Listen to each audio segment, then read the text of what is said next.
Il-ġimgħa filgħodu l-President George Vella ngħaqad mal-kapijiet ta' stat mhux eżekuttivi tal-Unjoni Ewropea fosthom tal-Portugal, il-Bulgarija, l-Estonja, il-Finlandja, il-Greċja, il-Kroazja, l-Irlanda, l-Italja, il-Latvja, il-Polonja, is-Slovenja u l-Ungerija. Għat-18-il laqgħa informali tal-Grupp Arraiolos f'Porto fil-Portugal. Huma fakru wkoll l-20 anniversarju minn mindu twaqqaf il-grupp mill-President Portugiż ta' dak iż-żmien Jorge Sampaio.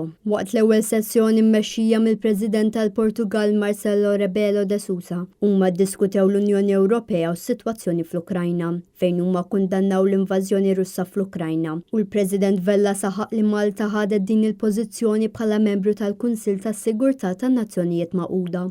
Our status as a neutral country has not stopped us from taking action to tangibly assist Ukraine in line with our constitutional obligations.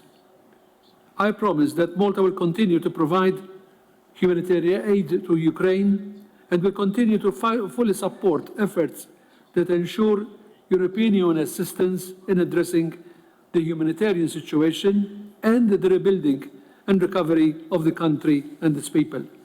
Fit-tieni sessjoni ffokaw fuq it-triq il-qudiem għall-elezzjonijiet tal-Parlament Ewropew u l-isfidi li qed taffaċċja l-Unjoni Ewropea.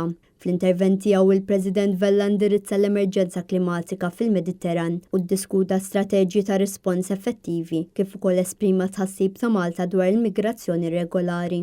I warned that we should avoid eventually being negatively affected or being burdened with more and more social and political problems just for having either treated these problems lightly or worse still, having ignored or looked the other way, avoiding facing them, let alone trying to provide solutions. Malta naqdet mal-grupp fl-2015 u ospitat il-laqgħa tar-Arraiolos fl-2017 u fl-2022.